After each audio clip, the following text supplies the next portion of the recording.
A city of never-ending rain, isolated from the rest of the world by a sole power. The Amaterasu Corporation. Its influence apparent in every dank alleyway, weathered by rainfall or stained with blood, who's to say? Mysteries brew and corruption pulls the strings from behind the scenes, but without anyone to rise to the occasion, who can really be sure what's happening in Kanai Ward? Hey there, welcome back to the channel for a video that I can assure you I did not plan on making. But when a request rolls in from a certain commenter, who am I to deny him for my lukewarm opinions? Yeah, I'm calling you out like that and hope you're not expecting analyses of any substance or notes of the finer details of the plot, because we both know that I'm physically incapable of critical thought.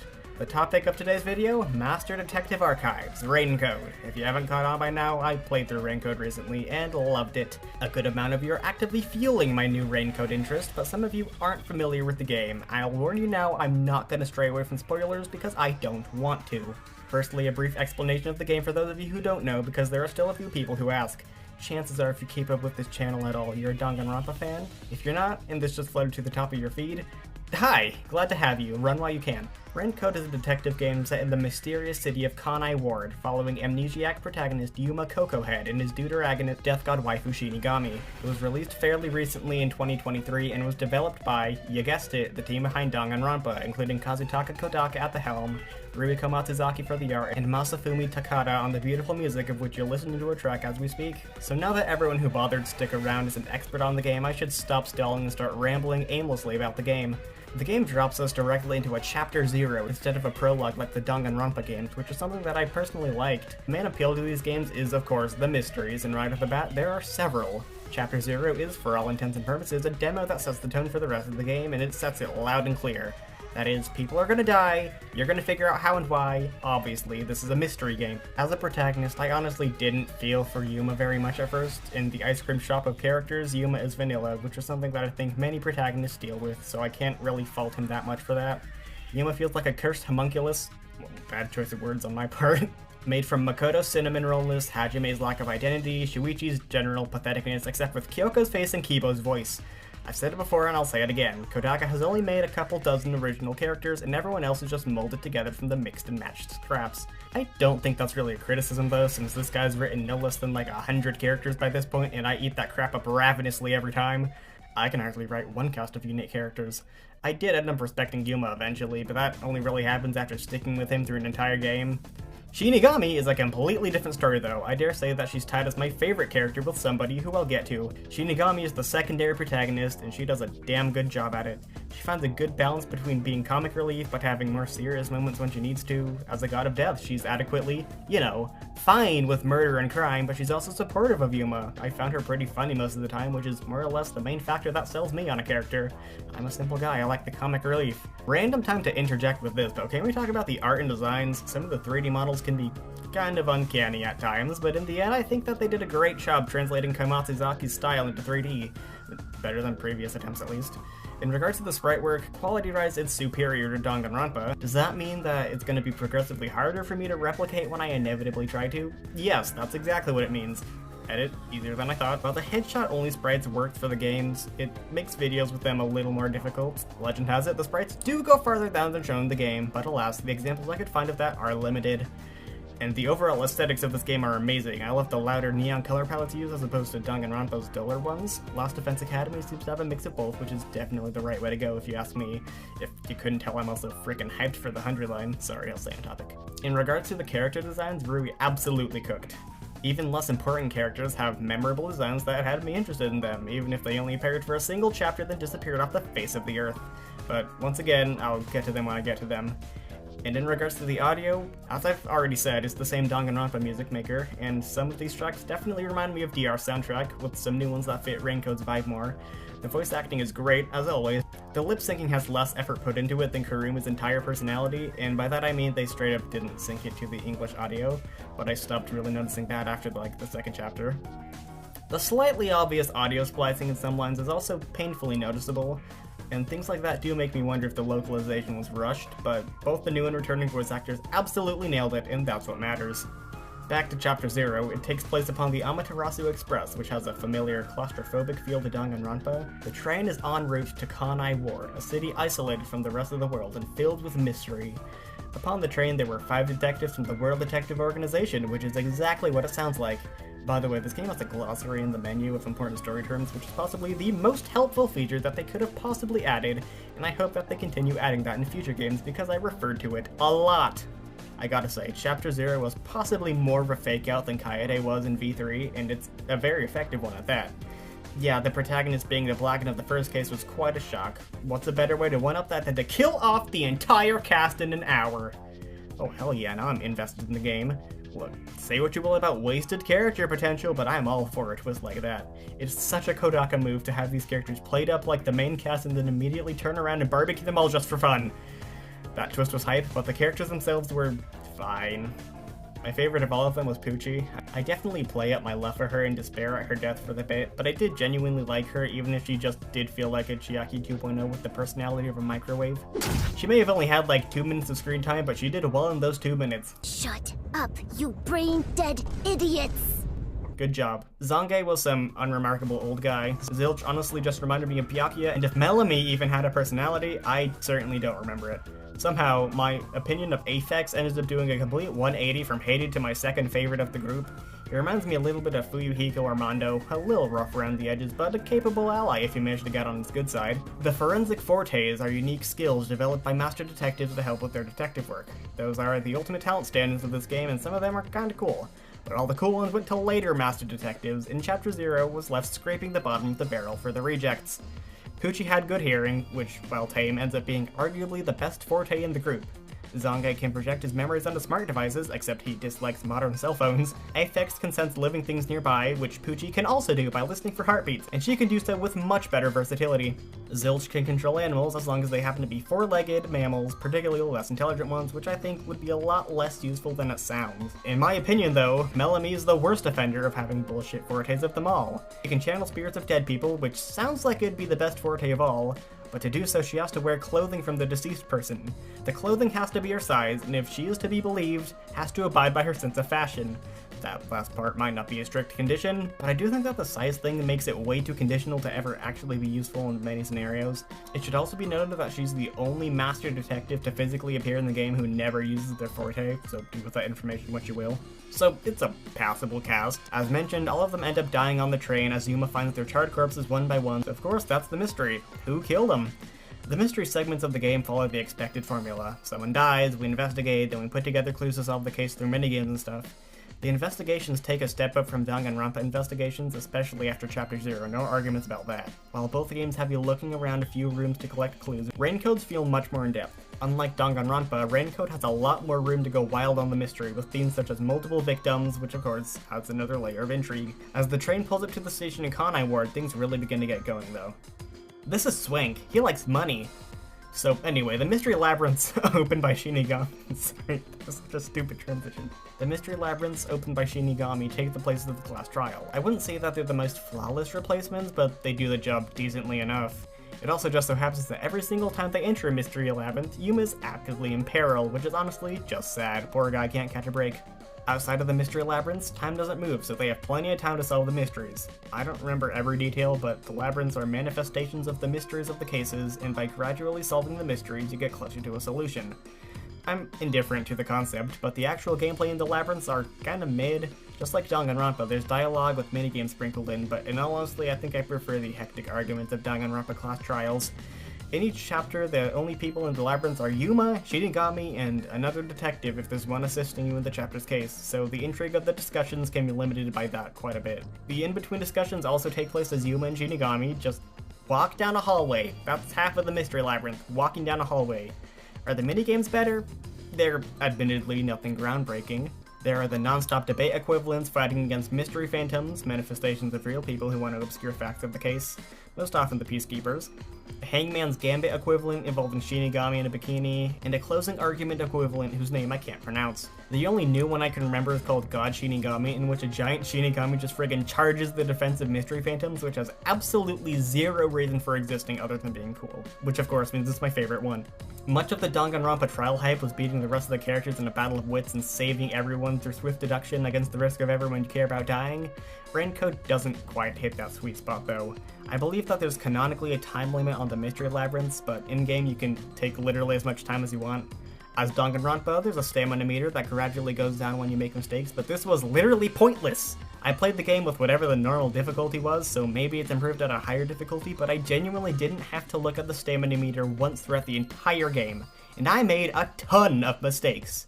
The amount of damage you take was simply not enough to ever be a threat, meaning there's pretty much no penalty for brute forcing solutions if one felt like it. I'm not gonna claim I'm above such a tactic. I don't want to deter anyone from playing the game, but yeah, you probably shouldn't expect anything more technically impressive than a trigger-happy Havoc trial. The mystery labyrinths were still adequate for getting through cases, and had some hype moments, so they're not all bad. I like the mystery phantoms. The quality of each design varies a little bit, and many of them look kinda dumb, but it was fun to see each of them in each chapter nonetheless. I mean, yeah, there was Dominic Full Tank, but there was also the Chapter 2 Quartet, whatever the hell Yami's was. And Spamton. At the end of the mystery labyrinth, Shinigami reaps the soul of the culprit, killing them in the real world and taking place at the executions. That's also something that Danganronpa did much better, because instead of a personalized execution, it's just the same cutscene of Shinigami blowing up the culprit, which is cool once or twice, but I honestly just skipped it after that, along with some other repetitive cutscenes, such as Shinigami transforming, or Shinigami vomiting out the solution keys because, maybe it's hindsight, but I didn't really mind all of that so much, but I can understand that other people were probably disappointed with the game. It's okay if you hated the entire sequence, because after all of that, time resumes and the chapter resolves pretty quickly. Now we get introduced to the bulk of the fun, the real main cast and setting. I already explained the gist of Kanai Ward in the intro, so I won't dwell on it. It rains a lot, it's a vibe, and I got lost in the streets every single time I had to move around freely in the game. Because for some reason, the entrance to the detective agency that serves as home base is in the darkest, most low-key, generic-looking alleyway in the entire city. Yako Fiorio is the chief and only detective permanently stationed in the Nocturnal Detective Agency, the only detective agency in the city. That's because the Amaterasu Corporation and their peacekeepers, the corrupt organization running the city, don't like detectives very much.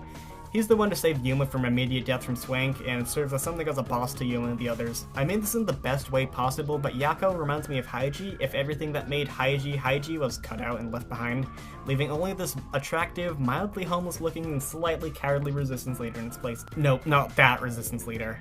Yako is a member of the WDO, but is not a master detective. In other words, he lacks a forte. But regardless, he seems like a genuine guy that wants the best for everyone. Yako is probably in my top 5 characters, honestly. Halara Nightmare, the star of the first chapter, takes the soggy cake of my favorite character, though, tied to Shinigami. I would compare them to a Danganronpa character, but they don't really have a clear equal. Halara is always cool and collected, but not as distant as someone like Kyoko.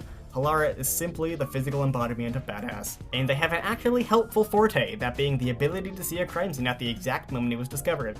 And they like cats, what's not to like about them? Desuhiko was also a hit with me. Just like Yako, Desuhiko really reminded me of some generally unpopular Danganronpa characters, in his case, Kazuichi or Teruteru, but twisted in a way that made them actually a respectable person. He's a massive lady killer, but unlike those two, chasing girls is only a pastime and only half of his personality. The other half is a lovable gremlin and a total bro to Yuma. His forte is basically just Tsumugi Shirogane, which honestly, I had the most fun with his forte when he accompanied Yuma in Chapter 2, so gonna be honest though, I was not sold on Fubuki. Not a fan of her ditzy cluelessness, and she has the huge misfortune of being saddled with Chapter 3. Fubuki's forte didn't really help with the investigation itself much if my memory serves, and instead was mainly a plot device. I think that Fubuki began to grow on me around Chapter 5, but even then she's my least favorite of the main group. And then there's Vivia Twilight. Yeah, he's here. I don't think I'm going to go in as much detail as I did for Chapter 0 for the other 5 chapters of the game in the interest of time and preserving some of the mystery for some of you who very likely disregarded the warning at the beginning of the video. Something unique about Rancode that really sets it apart from Danganronpa is its alternating cast. Each chapter introduces more or less a completely new cast of characters. While some may dislike the constantly alternating characters, I personally like it as it keeps things fresh alongside the substantial recurring cast for us to bond with. On the other hand, though, this choice also means that predicting the culprit of each case is pretty simple. In Danganronpa, the excitement is that any one of your classmates could be a killer. In Rancode, it's not hard to predict that the key players in each case are probably going to end up being one of the newly introduced characters. Within Chapter 1 of Rancode, we get introduced to some iconic characters such as Boy, and Servant, no, the other Servant, and Miu as a catgirl nun. Scratch that actually, the nun is one of the best side characters. There was also the priest and the worshipper, which, if you couldn't tell, our church is a pretty big part of this case. But I don't really want to talk about any of them. I want to talk about Seth Burrows, who is the real best side character. I don't care what anyone says, the megaphone bit was freaking hilarious and Seth should have come back. Martina came back, why couldn't Seth? Dang it, Makoto, you couldn't have spared like 5 minutes to stop Seth from being shoved into a meat grinder or whatever Yomi sentenced him to. Speaking of Yomi Hellsmile, he's the first really important character to debut in Chapter 1 alongside his assistant Martina Electro. He's the director of the Peacekeepers, and holy homunculus hell, he's terrible. Shinigami, sincerely, please read this guy's soul! Yomi is pretty much the epitome of being a bad person, perpetuated by the fact that he's pretty much chill with just beating people up and executing them because he can. Nothing to say about Martina other than the fact that she looks like Hiroko, and Peko, and Hiruko from the Hunter line. Seriously, are they all cousins or something? The first case in Kanai Ward has Yuma investigating a connected handful of murders that have been committed by an urban legend known as the Nailman. I don't know why I said it like that. I like this case because it has several different crime scenes for us to investigate, as opposed to other chapters which only really have the main murder scene in a few other key areas if needed. There were 4 main suspects who, upon first glance, could have been responsible, and the killer wasn't obvious to me at first. That being said, it's probably one of the more bland cases in my eyes. They didn't even bother giving the NPCs at the church names. Like, they gave the random child and the teacher canon names, albeit only through loading screen tips, but they still did. The victims were also just random people who we knew nothing about, which thankfully wasn't the case in later chapters. Pretty good at best, and gets a pass from me for being Hilara's chapter. The mystery was pretty tailored to Hilara's post-cognition forte, so it really felt like Hilaria was necessary, something that the game will continue to do well with the other detective companions. Chapter 2 introduces us to one of the more likable small groups, the Etheria Academy girls. Yoshiko, Waruna, Kurane, and Karen, and Kurumi are all students at the all-girls high school within Kanai Ward, which is also, incidentally, where the case takes place.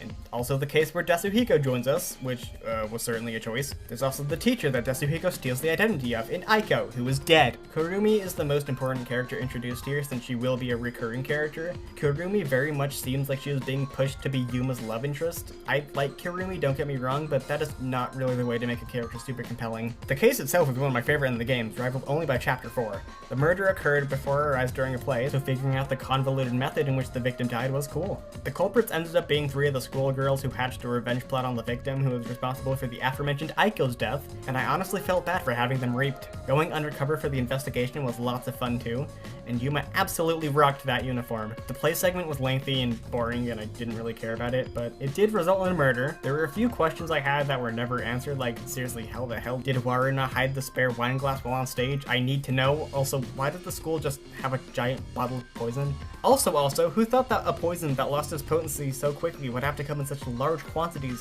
Who is using so much poison at once that they can go through the entire bottle in half an hour? Joking aside, Chapter 2 was very fun to play through. Unfortunately, I cannot say the same thing about Chapter 3.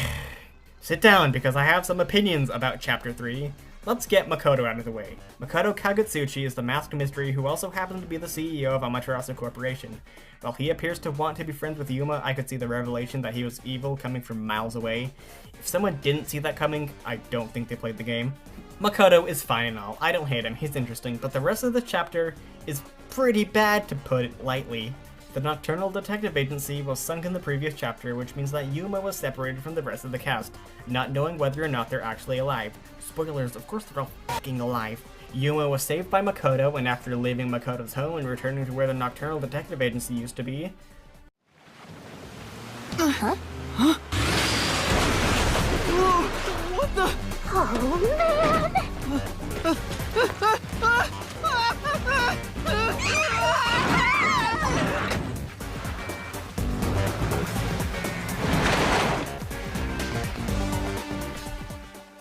Get this, Yuma is kidnapped by the Resistance.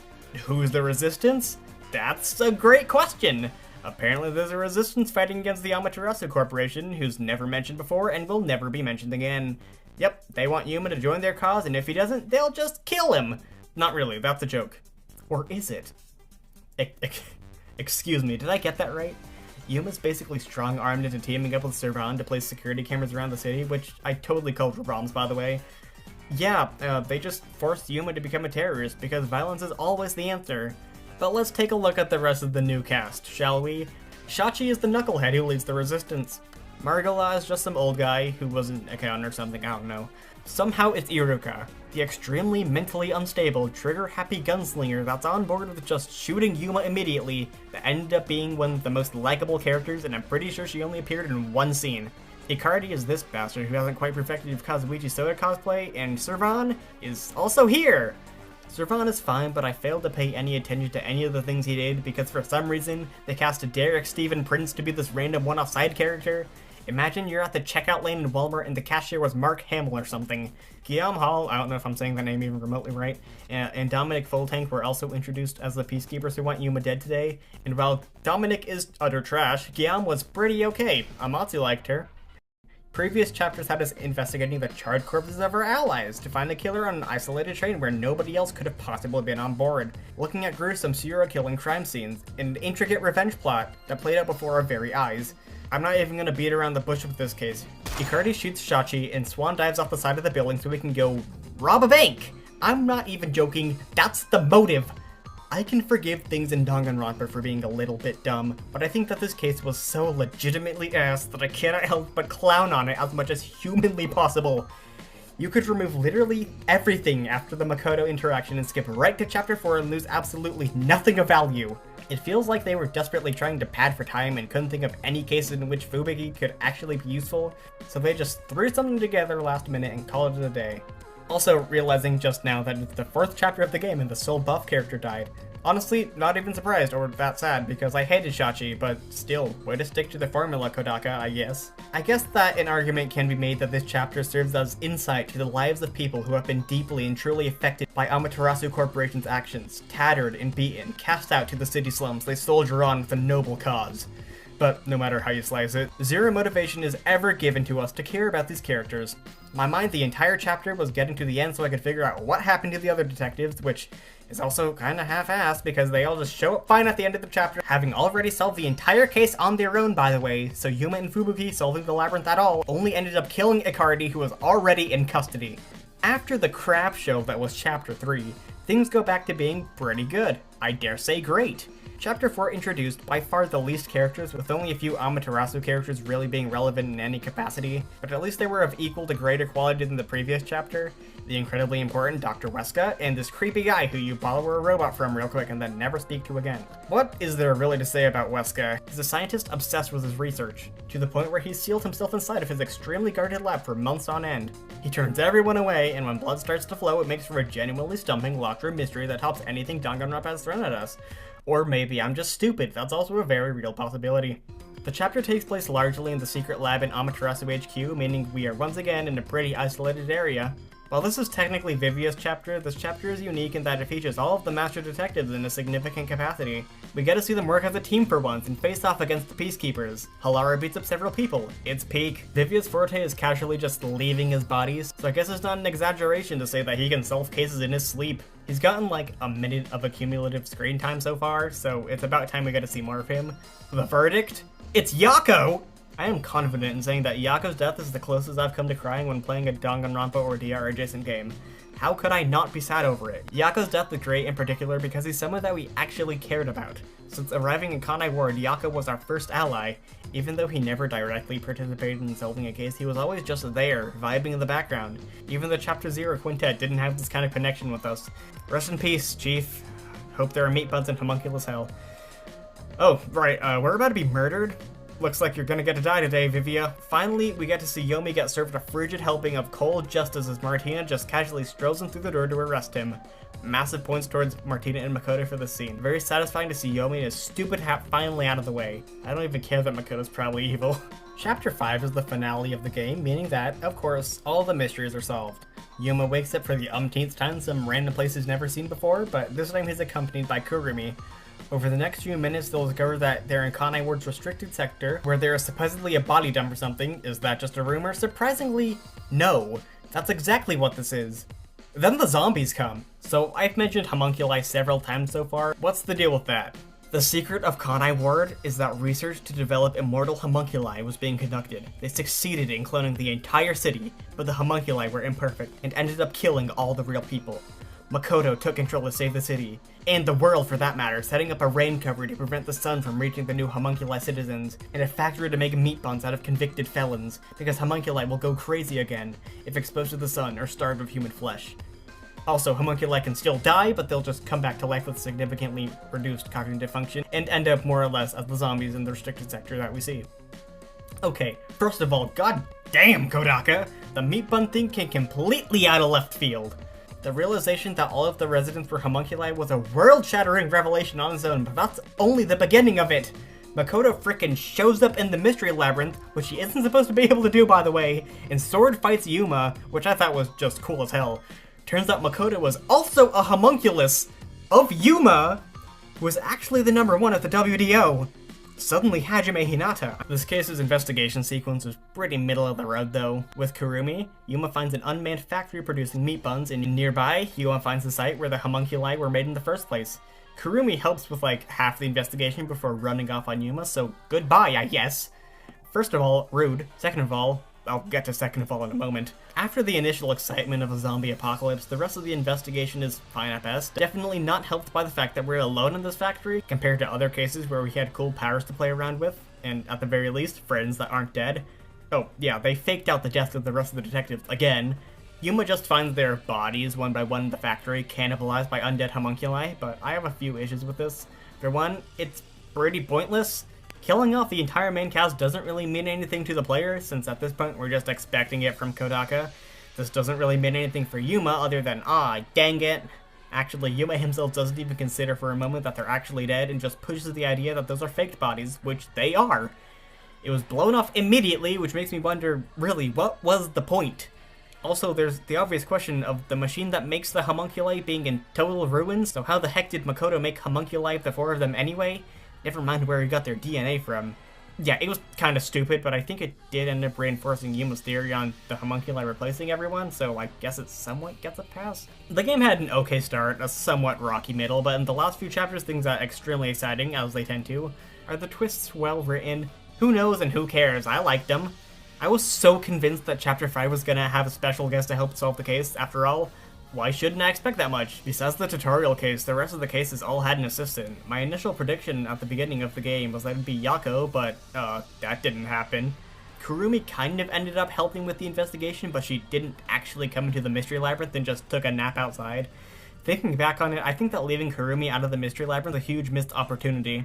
Kurumi thus far in the game had been painfully average, to the point where, although I liked her, I never really loved her. Bringing Kurumi into the mystery labyrinth could make for scenarios akin to Chiaki and Danganronpa 2. While Yuma is struggling against the truth in Makoto, Kurumi could have been a guiding light to help him crack the secrets to Kanai Ward once and for all.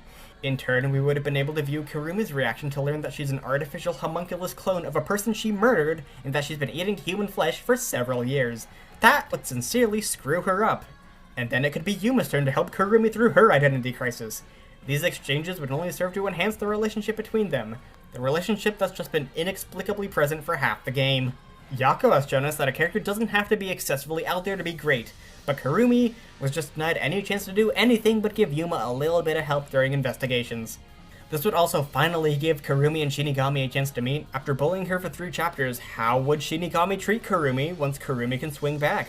How might Shinigami's opinions on her have changed after viewing the way she handles the aforementioned hypothetical situations? Having the makeup during the chaos would make the outcome where Kurumi ends up with the Book of Death make any ounce of sense. Even if Kurumi forgets what happened in the Mystery Labyrinth, at least she and Shinigami has some sort of history at some point. But instead, the outcome was Yuma disappearing off the face of the earth, the Master Detective sort of just peacing out, and the homunculi of the city just being okay with being homunculi. Those first 2 are actually fine. There's nothing really keeping the Master Detectives in Kanai Ward now that the mission is over, and Yuma probably has things to do, but the notion that all of the homunculi are just completely chill with being unstable monsters is ridiculous. More ridiculous is the fact that wearing sunscreen and a coat is enough to negate their weakness to sunlight. Furthermore, they can stop eating the human meat buns because the real Yuma Coco Head, who was for some reason in the city and totally chill with having his identity as Yuma taken in the first place, made special ramen that for some reason keeps homunculi sane. This feels like an extremely idealized version of events, but at the end of the day, I don't hate the ending. The homunculi are probably happier now that they're not confined to the city and not eating human flesh, so all's well that ends well, I guess. I don't know where to put this, so I'm shoving it in right here. I made a character tier list immediately after starting and finishing the game, and there were shockingly few changes between the 2. That doesn't really mean anything, I just thought it was mildly interesting. The game can be kinda clunky. Cutscenes can be repetitive, floating zones take up a 1/6 of the playtime, and some models look kind of uncanny. Mystery Labyrinths are overall arguable downgrades from Class Trial, with little to note about the minigames, just reskins of Danganronpa minigames, and little to no punishment for making mistakes. But despite all of the flaws Raincode may have, I still think it's a highly enjoyable game. Danganronpa didn't reach its level of notoriety from its groundbreaking gameplay. It's the world crafted with clear passion, the colorfully diverse cast of unique characters, and the mysteries to boot that are the appeal to Raincode and the rest of Kodaka's works. This is a visual novel. If you want a great interactive game, go play Minecraft. It's not going to go down in the Mystery VN Hall of Fame, but for all it's worth, I think Raincode is worth a playthrough if you enjoyed the mysteries and characters of Danganronpa. I know I ragged on the game a lot in the video, but I promise that I did sincerely enjoy it, save for Chapter 3, that was still pretty bad. The verdict? 10 out of 10 character designs, 10 out of 10 music, 10 out of 10 voice acting, 11 out of 10 on vibes, like 8 out of 10 for the story, and 6.5 out of 10 for the actual gameplay, but what are you gonna do? So what the heck, go play Raincode if you haven't already. I only spoiled like 85% of the game, go experience the other 15% for yourself. Those were my thoughts on Master Detective Archives Raincode. Tell me what you personally thought of the game in the comments, or in the Discord server linked in the description. Damn, that was a really YouTuber thing to say. Being a YouTuber is a disease and I'm afraid it's terminal. So anyway, basically Raincode is being worked on and will be out this month, hopefully. I'm not kidding when I say that it's over 100 pages long and I haven't even touched the Mystery Labyrinth yet. That's probably because I'm adding sprites to the script for tone reasons, and that's really padding out the page length. But still, 100 pages is 100 pages. I downloaded every single Raincode sprite and I'm gonna make good use of them, dang it! I might have to break the video into several parts. Oh well. I'm Watermelon Pizza. Yes, I made an entire set of sprites solely for this video, and I'll see you whenever I get the motivation to finish a new video. Live, laugh, love, Halara Nightmare.